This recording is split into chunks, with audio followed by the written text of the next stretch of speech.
बिस्मिल्लाहिर्रहमानिर्रहीम। अस्सलाम वालेकुम स्टूडेंट्स, वेलकम अगेन। उम्मीद है आप सब खैरियत से होंगे। तो आज हमारा computer science ICS part first का लेक्चर नंबर 6 है। चैप्टर नंबर 2 के अंदर हम लोग जो टॉपिक डिस्कस करने लगे हैं वो है इंटरनेट क्या होता है। इस टॉपिक को डिस्कस करने से पहले इंटरनेट के बारे में ऑलमोस्ट हर एक बच्चे को पता है, हर कोई जानता है कि इंटरनेट क्या होता है। अब प्रीवियस हम लोगों ने एक टॉपिक डिस्कस किया था लैन, मैन और वैन के हिसाब से। लोकल एरिया नेटवर्क क्या होता है, मेट्रोपॉलिटन एरिया नेटवर्क क्या होता है और वाइड एरिया नेटवर्क क्या होता है। हम लोगों ने तीनों को डिफ़ाइन किया था, एडवांटेज भी बताए थे, डिसएडवांटेज भी बताए थे, उनकी वर्किंग बताई थी और उनके हिसाब से हम लोगों ने एग्जाम्पल दी थी।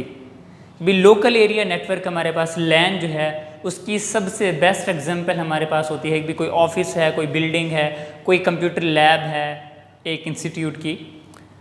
और मेट्रोपॉलिटन एरिया नेटवर्क के हिसाब से हमने कहा था कि भी सिटी में मौजूद केबल नेटवर्क है। और वाइड एरिया नेटवर्क के हिसाब से हम लोगों ने एग्जाम्पल दिया था कि भी हमारे पास जो इंटरनेट है वो वाइड एरिया नेटवर्क की सबसे बेस्ट एग्जाम्पल है। अब वाइड एरिया नेटवर्क को हम लोगों ने पढ़ा था कि भी वाइड एरिया नेटवर्क जो है वो ह्यूज कलेक्शन ऑफ कंप्यूटर्स होते हैं, मतलब all over the world computer को हम लोग आपस में ज्वाइन कर देते हैं। और ये जो इंटरनेट है, ये जो वैन है, बेसिकली इसी वैन की वजह से, वाइड एरिया नेटवर्क की वजह से हमारी जो वर्ल्ड है वो एक्ट करती है लाइक अ ग्लोबल विलेज। अब ग्लोबल विलेज का मतलब है कि भाई इंटरनेट ने आके दूरी को ख़त्म कर दी है। कि भाई फॉर एग्जांपल हम लोग यहाँ बैठे हैं, अपने किसी रिलेटिव से हम लोग किसी और कंट्री में बात करना चाहते हैं तो वीडियो कॉल हो सकती है, हम लोग आसानी के साथ उसके साथ बात कर सकते हैं, हाल अहवाल का पता लगा सकते हैं। मतलब ऐसे होता है कि जैसे एक ही देहात के अंदर, एक ही विलेज के अंदर वो लोग सर्वाइव कर रहे हैं। तो आइए देखते हैं कि भाई इंटरनेट क्या होता है। Internet is the huge collection of computers all over the world that are all connected to the one another. It is a global network of the computer. These computers are connected through different telecommunication link. अब 3 तरह के ये links हैं। Phone lines होती हैं, fibre optics होती हैं। अब इसी टॉपिक से प्रीवियस हम लोगों ने ISDN पढ़ा था और साथ में DSL पढ़ा था। उनके हिसाब से हम लोगों ने कहा था कि भाई हमारा जो नेटवर्क होगा वो टेलीफोन लाइन के ऊपर एग्जिस्ट कर सकता है, DSL के अंदर या फिर ISDN के अंदर, या फिर हमारे पास बेसिकली जो लोकल एरिया नेटवर्क होता है उसके अंदर हम लोग टेलीफोन लाइंस को यूज़ करते होते हैं। अब इंटरनेट की अवेलेबिलिटी भी इसी चीज़ के थ्रू हो सकती है कि भाई टेलीफोन लाइंस को यूज़ करें। दूसरा होता है फाइबर ऑप्टिक्स। हमारे वार्ड सिस्टम के अंदर सबसे फास्ट ट्रांसमिशन जो होती है वो फाइबर ऑप्टिक्स की होती है।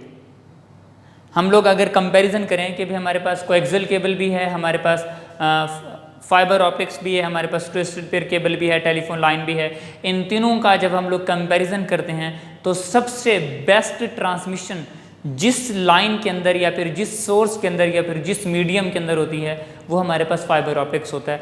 और अंदाजे के मुताबिक कि भी तकरीबन 90% जो इंटरनेट की अवेलेबिलिटी है वो फाइबर ऑप्टिक्स के थ्रू की जाती है, क्योंकि हाई स्पीड नेटवर्क हर बंदे को चाहिए होता है, तो इसीलिए फाइबर ऑप्टिक्स को यूज़ करते हैं। इसमें ये होता है कि भी लाइट जो सिग्नल्स होते हैं वो लाइट की स्पीड से या फिर लाइट की स्पीड से मूव करते हैं। दूसरा कि भी अगर सिग्नल की स्पीड ज़्यादा होती है तो इनका जो कोर होता है वो इतना स्ट्रांग होता है कि भी अगर कोई सिग्नल उस कोर से बाहर निकलने की कोशिश करता है तो उसको वापस उसी की लाइन में धकेल दिया जाता है। मतलब कि भी हमारे पास यहाँ सिग्नल जो होते हैं वो ड्रॉप नहीं होते हैं, जिस हिसाब से सेंडर से सेंड हुए हैं उसी हिसाब से रिसीवर के पास रिसीव होंगे। मतलब इसमें डाटा जो होता है या फिर सिग्नल जो होते हैं वो ड्रॉप आउट नहीं होते हैं। तीसरा हमारे पास सेटेलाइट है या फिर वायरलेस कनेक्शन है। Internet is use to find information stored on the computer called host, servers. Host भी कहते हैं या फिर सर्वर भी कहते हैं। हम लोगों ने बेसिकली नेटवर्क के अंदर भी यही चीज़ डिस्कस की थी कि भी हमारा जो नेटवर्क होगा बेसिकली उसके अंदर हमारे पास 2 तरह के कंप्यूटर्स होंगे। अब हम लोग गूगल के ऊपर कोई चीज़ सर्च करते हैं तो गूगल में जो सर्वर होता है, मेन कंप्यूटर होता है, वो हमारी उस रिक्वेस्ट को एक्सेप्ट करता है, हमारी रिक्वेस्ट के ऊपर फर्दर प्रोसेस करता है, फिर हमें हमारी रिक्वेस्ट के रेलिवेंट रिजल्ट देता है। अब जब हम लोग रिक्वेस्ट सेंड कर रहे थे तो इंटरनेट के ऊपर हमारा जो कंप्यूटर होगा वह एज अ क्लाइंट काम कर रहा होगा, और जो दूसरा कंप्यूटर जो कि हमें सर्विसेज प्रोवाइड कर रहा होगा, गूगल के जो सर्वर होंगे, वो कंप्यूटर हमारे पास एज अ होस्ट काम कर रहे होते हैं या फिर एज अ सर्वर काम कर रहे होते हैं। These computer use a common protocol, previously हम लोगों ने डिस्कस किया है TCP/IP को for communication, TCP/IP transmission control protocol, internet protocol. Each computer connect to the internet can act as a host. A host computer provide information to the people. Host computer जो होगा वो सारी की सारी services लोगों को provide करेगा, वो होस्ट कहलाएगा। People can find information about books, magazines, encyclopedia, जो भी चीज़ हम लोग सर्च करना चाहते हैं वो कर सकते होते हैं इंटरनेट के ऊपर। और हमारा जो गूगल होता है वो हमें सारी की सारी बातें बता रहा होता है। They can get expert opinion on any topic. They can also communicate with world community on different subjects. The internet has made this world like a global village. एक टर्म इंटरनेट हम लोग यूज़ करते हैं जो कि हम लोगों ने पढ़ी है कि भी हमारे पास वाइड एरिया नेटवर्क के हिसाब से है, और इसके अंदर हमारे पास TCP/IP as a protocol use किया जाता है, और हम लोगों ने एस्टेब्लिश किया था अपना नेटवर्क, और आज भी वर्क कर रहा है और सबसे ज़्यादा वर्क कर रहा है। हम लोग लैन को मैन को प्रेफर नहीं करते हैं इतना ज़्यादा, लेकिन वैन को सबसे ज़्यादा प्रेफर करते हैं। इस इंटरनेट से पहले इंट्रानेट और एक्स्ट्रानेट को यूज़ किया जाता था। लिमिटेड हमारे पास नेटवर्क था, इंटरनेट तो बाद में आया, पहले इंट्रानेट था, फिर एक्स्ट्रानेट था, और उसके बाद हम लोगों ने इंटरनेट को यूज़ किया था। अब नीचे इसके बारे में भी हम लोग देखते हैं इंट्रानेट या फिर एक्स्ट्रानेट क्या होता है। इसके नेक्स्ट हमारे पास थोड़ी सी इन्फॉर्मेशन है, इंटरनेट की हिस्ट्री है, तो काइंडली आप लोग इसको पढ़ लीजिएगा। इसमें कुछ कंपनीज़ के नाम लिखे हुए हैं कि किस किस कंपनी ने इसके अंदर कंट्रीब्यूट किया था और कब से इसका नाम क्या बना, फिर क्या से क्या बना। तो मतलब उसके अंदर थोड़ी सी चेंजिंग है, वो आप लोगों ने जस्ट रीड आउट कर लेना है, और कोई चीज़ इम्पॉर्टेंट लगे भी तो आप लोग उसको लिख सकते हैं या फिर अंडरलाइन कर सकते हैं। नेक्स्ट हमारे पास कुछ टर्म्स आ जाती हैं इंटरनेट के ऊपर, सर्विसेज हैं इंटरनेट की, हम लोग उनको डिफाइन करते हैं कि क्या होते हैं। सबसे पहले होती है W3। ये कुछ फैसिलिटीज़ हैं, यूज़र जिनको यूज़ कर रहा होता है उनमें सबसे पहले आ जाता है W3 world wide web. www भी लिखते हैं, वर्ल्ड वाइड वेब भी कहते हैं, या फिर W3 भी कहते हैं, या फिर इसको सिंपल वेब भी कह दें तो भी कोई फ़र्क नहीं पड़ता। www world wide web is a collection of million of the websites. A website contain different web pages containing information.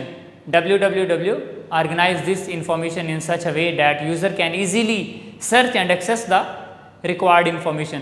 अब जो भी इंफॉर्मेशन हमें चाहिए होती है तो हम लोग www.google.com.pk को एक्सेस करते हैं। अगर हम लोगों ने कोई सॉफ्टवेयर वगैरह को डाउनलोड करना है तो हम www.filehippo.com को यूज़ करते होते हैं। अब जो www है एक्चुअल में हमारे पास मिलियन ऑफ वेबसाइट्स हैं, और एक वेबसाइट जो तो मल्टीपल पेज के ऊपर काम कर रही होती है। फॉर एग्जांपल हमारे पास कोई भी बोर्ड की वेबसाइट है या फिर किसी कंपनी की है, उसके अंदर अबाउट अस होगा, उसका एड्रेस होगा, उसका कैरियर होगा, अच्छा उसके होम होगा, उसकी फैसिलिटीज़ होंगी, उसके फंक्शंस होंगे, उसके मतलब कि काफ़ी सारे पेज उसके अंदर हम लोग ने क्या कर दिए, कंट्रीब्यूट कर देते हैं, मिला देते हैं। तो एक different website, million website web के ऊपर एग्जिस्ट करती हैं, और एक वेबसाइट के ऊपर हमारे पास डिफरेंट पेज एग्जिस्ट कर रहे होते हैं जो कि हमें डिफरेंट इन्फॉर्मेशन को जनरेट करके दे रहे होते हैं जब हम लोग उनको सर्च करते हैं। उसके बाद नेक्स्ट ईमेल है, इलेक्ट्रॉनिक मेल। ये भी इंटरनेट की अवेलेबिलिटी के साथ है, वेब भी इंटरनेट की अवेलेबिलिटी के साथ होगा। हम इंटरनेट को हम लोग किसी भी वेबसाइट को विदाउट वेब यूज़ नहीं कर सकते, और वेब तब वर्क करता है जब हमारे पास इंटरनेट होता है। इंटरनेट होगा तभी हम लोग गूगल को एक्सेस कर सकते हैं, अगर हमारे पास इंटरनेट नहीं होगा तो हम लोग गूगल को एक्सेस नहीं कर सकते। अब ईमेल जो है वो इलेक्ट्रॉनिक मेल कहलाता है। अब इलेक्ट्रॉनिक मेल जब हम लोग मैसेजेस को सेंड या फिर रिसीव करते हैं वाया इंटरनेट, कि अगर हम लोग इंटरनेट के थ्रू मैसेज सेंड करते हैं या फिर रिसीव करते हैं, वो चीज़ हमारे पास ईमेल कहलाती है। अगर हम लोग वाया इंटरनेट ना लिखें तो हमारे पास सिंपल टेक्स्ट मेन्यू जो होता है, SMS जो होते हैं, वो हमारे ईमेल नहीं कहलाएंगे। हम लोग जब ईमेल को डिफाइन करेंगे तो वाया इंटरनेट लाजमी लिखेंगे, क्योंकि ईमेल इंटरनेट की अवेलेबिलिटी के साथ ही वर्क कर सकता है। अदरवाइज ईमेल जो है वो इंटरनेट की अवेलेबिलिटी अगर नहीं होती तो काम नहीं करता है। अब पहले टेक्स्ट का डाटा सेंड किया जा सकता था सिर्फ और सिर्फ, लेकिन अब हमारे पास जो ईमेल है वो वर्ड स्टाइल है, मतलब साउंड भी है, इमेज भी है, वीडियोस भी हैं। हम लोग जिस तरह का डाटा सेंड करना चाहें अपनी ईमेल के ऊपर दूसरे बंदे को सेंड कर सकते हैं। Email is exchange of message and files using internet. Message can be in the form of graphics, sound, video clips and the simple text. It is fastest way of sending message anywhere in the world in a very short time. अच्छा, short time हम लोग पढ़ेंगे वैसे email के बारे में, next हमारा topic है। आप लोगों की जस्ट इंफॉर्मेशन के लिए है, हम टेक्स्ट मैसेज के ऊपर सेंड टू मैनी जब करते हैं, फॉर एग्जांपल हमारी जो एक लिंक बना हुआ है वहाँ 25 लोग हैं, 25 कॉन्टैक्ट नंबर हैं, 25 हम लोगों ने उनको सेंड करना है मैसेज। तो जब मैसेज सेंड टू मैनी करेंगे तो 25 में फर्स्ट को जाएगा, फिर सेकंड को, फिर थर्ड को, फिर फोर्थ को, मतलब एक एक सेकंड अगर फॉर एग्जांपल हमारा मैसेज ले रहा है तो 25 सेकंड हमें लग जाएंगे उन कॉन्टैक्ट नंबर के ऊपर मैसेज डिलीवर करने के लिए। लेकिन अगर यही काम हम लोग ईमेल के ऊपर करते हैं तो जितनी देर में एक बंदे को एक ईमेल जाएगी उतनी देर में हम लोग मल्टीपल जब सेंड टू मैनी करते हैं, तो अगर फॉर एग्जांपल 25 पर्सनस को हम लोगों ने कॉन्टैक्ट नंबर के ऊपर मेल सेंड करना है तो उनका जो ईमेल एड्रेस होगा हम लोग ऐड कर देंगे। तो अगर एक बंदे को वही मेल एक सेकंड में सेंड हो रही है तो 25 जो ईमेल एड्रेस होंगे उनको भी एक सेकंड के अंदर सेंड होगी, मतलब ये हमारे पास थोड़ा सा फास्ट हो जाता है। नेक्स्ट हमारे पास आ जाता है टेलनेट। टेलनेट के अंदर दो चीज़ें, एक रिमोट कंप्यूटर है। रिमोट कंप्यूटर क्या होता है? पहली बात, जिस कंप्यूटर को हम फिजिकली एक्सेस नहीं कर सकते, जिस कंप्यूटर को हम फिजिकली एक्सेस नहीं कर सकते, हम अपने कंप्यूटर से किसी और कंप्यूटर का लिंक देके फिर हम लोग कनेक्शन लेते हैं। तब जिस कंप्यूटर को हम फिजिकली एक्सेस नहीं कर सकते वो कंप्यूटर हमारे लिए रिमोट कंप्यूटर कहलाता है।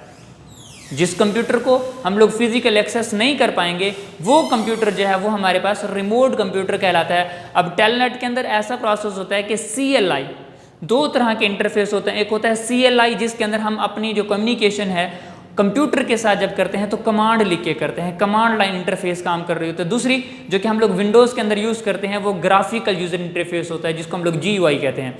अब जो मेन सर्वर हमारे होते हैं उन सर्वर्स के अंदर जो डाटे की कम्युनिकेशन होती है वो हम लोग कमांड लाइन इंटरफेस के थ्रू करते हैं। इवन कि हमारी जो नेटवर्किंग होती है बेसिकली उसके अंदर भी हम लोग कमांड लाइन इंटरफेस को यूज़ करते हैं।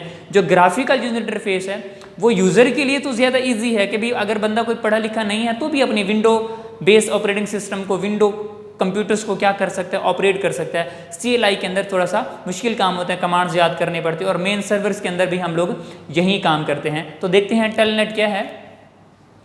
Programme that is used to connect the remote computer on internet. Remote computer को इंटरनेट के ऊपर कनेक्ट करने के लिए जोन सा प्रोटोकॉल, जोन सा प्रोसेस, जोन सा प्रोग्राम हम लोग यूज़ करते हैं वो हमारे पास टेलनेट कहलाता है। A computer can act like a terminal directly link to the remote computer.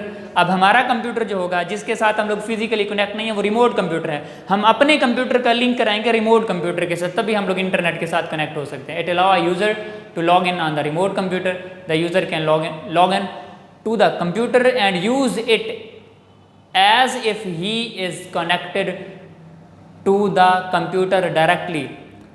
Use it as if she is connected to the computer directly. और वो ऐसे काम कर रहे होते हैं जैसे वो अपने कंप्यूटर के साथ डायरेक्ट कनेक्टेड हों। उसके बाद फाइल ट्रांसफ़र प्रोटोकॉल आ जाता है। File transfer protocol is use to transfer file over the internet. Audio, video, जो भी चीज़ हम लोग ट्रांसफ़र करना चाहते हैं, अपलोडिंग करते हैं फिर डाउनलोडिंग करते हैं। तो अपलोडिंग करने के लिए फिर डाउनलोडिंग करने के लिए डाटा कोई भी हो सकता है, वो ऑडियो का है, वो टेक्स्ट का है, वो ग्राफिक्स का है, वो कोई भी है। किसी भी डाटे को अपलोड और डाउनलोड करने के लिए जोन सा प्रोटोकॉल हम यूज़ करते हैं वो हमारे पास कहलाता है FTP, file transfer protocol. The process of transferring a file from remote computer to local computer is called downloading. Downloading, uploading के बारे में ऑलमोस्ट आप लोगों को मैं पहले बता चुका हूँ कि डाउनलोडिंग क्या होती है और अपलोडिंग क्या होती है। उसके बाद आ जाता है गुफज। menu based system for exploring the internet and its resources. It provides the facility to search and file retrieval on the internet. It organizes resources in such a way that finding information become easier on the internet. अब menu based system आप ऐसे समझ लें कि मिसाल के तौर पे हम लोग अपना लैपटॉप है या फिर अपना एंड्रॉयड मोबाइल यूज़ कर रहे होते हैं, तो उसके अंदर हमारे पास एक यूट्यूब का लोगो बना होता है, मेन्यू होता है। अब हम लोग गूगल को सर्च करें www.google.com.pk, फिर हमारे पास जब गूगल ओपन हो जाए हम लोग वहाँ से सर्च करें www.youtube.com.pk। अब इस चीज़ से बचने के लिए ईजियर वे में हम लोग गूफर्स को यूज़ करते हैं, जो कि हमारी उस मेन्यू के अंदर एज अ मेन्यू बेस्ड काम करते हैं। जस्ट हम लोग उनको क्लिक करते हैं और आगे का काम हमारा क्या होता है, स्टार्ट हो जाता है। हम लोग प्रॉपर तौर पर उसके ऊपर वर्किंग कर सकते हैं। अब नेक्स्ट हमारे पास आ जाता है चैट ग्रुप। हम लोग सोशल मीडिया के ऊपर चैट ग्रुप बना लेते हैं, अपनी इन्फॉर्मेशन चाहे वो रेलिवेंट है, चाहे वो इररेलिवेंट है, चाहे वो फ़ायदे की है, चाहे वो नुकसान की है, चाहे वो वेस्ट है, कोई फ़र्क नहीं पड़ता। ग्रुप चैट के अंदर हम लोग अपनी इन्फॉर्मेशन को शेयर कर सकते हैं, अपने व्यूज़ को शेयर कर सकते हैं, एक्सचेंज कर सकते हैं। तो ये भी हमारे पास इंटरनेट की फैसिलिटी के साथ वर्क कर सकता है। विदाउट इंटरनेट हम लोग इसको यूज़ नहीं कर सकते हैं। उसके बाद इंट्रानेट है। मैंने आप लोगों को पहले डिस्कस किया था कि इंटरनेट यूज़ करने से पहले हम दो टर्म्स को यूज़ करते थे, एक इंट्रानेट को यूज़ करते थे और एक एक्स्ट्रानेट को यूज़ करते थे। इनका जो बेसिक पर्पस था वो बिजनेस था। इंट्रानेट के अंदर फॉर एग्जांपल एक कोई ऑर्गेनाइजेशन है, कोई इंस्टीट्यूट है या फिर कोई बैंक है, उस बैंक की एक ब्रांच के अंदर 10 से 15 कंप्यूटर आपस में लिंक्ड हैं। बाहर की दुनिया का कोई भी कंप्यूटर उसके साथ लिंक नहीं है, ना ही वो इन्फॉर्मेशन बाहर किसी को सेंड कर सकते हैं, ना कहीं से रिसीव कर सकते हैं। वो जो 15 कंप्यूटर आपस में लिंक्ड हैं बाहर की दुनिया के साथ या फिर बाहर के कंप्यूटर्स के साथ उसका कोई लिंक नहीं है, वो जो नेटवर्क होगा वो इंट्रानेट कहलाएगा। अगर इसी तरह फॉर एग्जांपल हम लोग अलाइड बैंक की एग्जांपल ले रहे हैं, उसके अंदर 10 कंप्यूटर हैं एक ही ब्रांच के अंदर, वो जुड़े हैं, वो इंट्रानेट। इसी तरह दूसरी ब्रांच है, उसके अंदर भी 10 कंप्यूटर, वो भी इंट्रानेट। तीसरी ब्रांच है, उसके अंदर भी 10 कंप्यूटर, वो भी इंट्रानेट। अगर ये 3 इंट्रानेट आपस में ज्वाइन कर दिए जाएं, वो आपस में इंफॉर्मेशन को शेयर कर सकें, वो कहलाते हैं हमारे पास एक्स्ट्रानेट।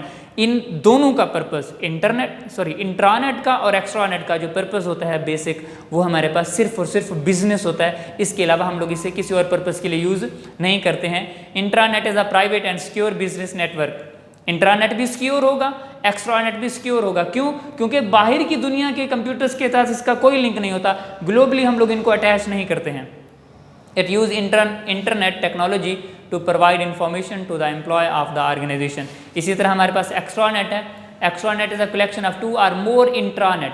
अब ये हमारे पास 2 या फिर मोर जो इंट्रानेट होते हैं, इनको हम लोग आपस में ज्वाइन कर देते हैं। It can be access by authorize user. अब कोई भी बंदा जो कि उस कंपनी से लिंक्ड नहीं है, अगर मैं उस कंपनी के साथ लिंक्ड हूं तो मैं उसका अथोराइज पर्सन कहलाऊंगा, क्योंकि मुझे उनके लॉगिन का, उनके प्रोसेस का कंप्लीट पता है पड़ा। लेकिन अगर मैं वहाँ उनका कोई एम्प्लॉय नहीं हूँ, मैं वहाँ काम नहीं करता, तो मैं उनको एक्सेस नहीं कर सकता। मैं एक्सेस नहीं कर सकता तो मैं अनएथोराइज पर्सन कहलाऊंगा। और जब भी अनएथोराइज पर्सन किसी साइट को, किसी कंप्यूटर को एक्सेस करता है तो वो चोरी कहलाती है। उस चोरी का नाम होता है कंप्यूटर की टर्म में हैकिंग। तो बेटा ये हमारे पास एक्स्ट्रानेट है। An organization can apply security measure to provide limited access to the employ of other organization using the extranet. तो ये हमारे पास कुछ टर्म थी जो कि हम लोगों ने इंटरनेट की अवेलेबिलिटी के साथ यूज़ की हैं। तो आज हमारा टॉपिक सिर्फ यहीं तक था कि अभी हमारे पास इंटरनेट क्या होता है और इंटरनेट के अंदर हम लोग कौन सा प्रोटोकॉल यूज़ करते हैं और इंटरनेट के अंदर हमारे पास कौन कौन सी एप्लीकेशंस हैं जिनको हम लोग वर्क कर सकते हैं या फिर जिनको प्रॉपर तौर पे हम लोग यूज़ कर रहे हैं। उम्मीद है आप लोगों को समझ आया होगा। तो हम लोग नेक्स्ट लेक्चर में मिलते हैं। तब तक के लिए अल्लाह हाफ़िज़। अपना बहुत सारा ख्याल रखिएगा।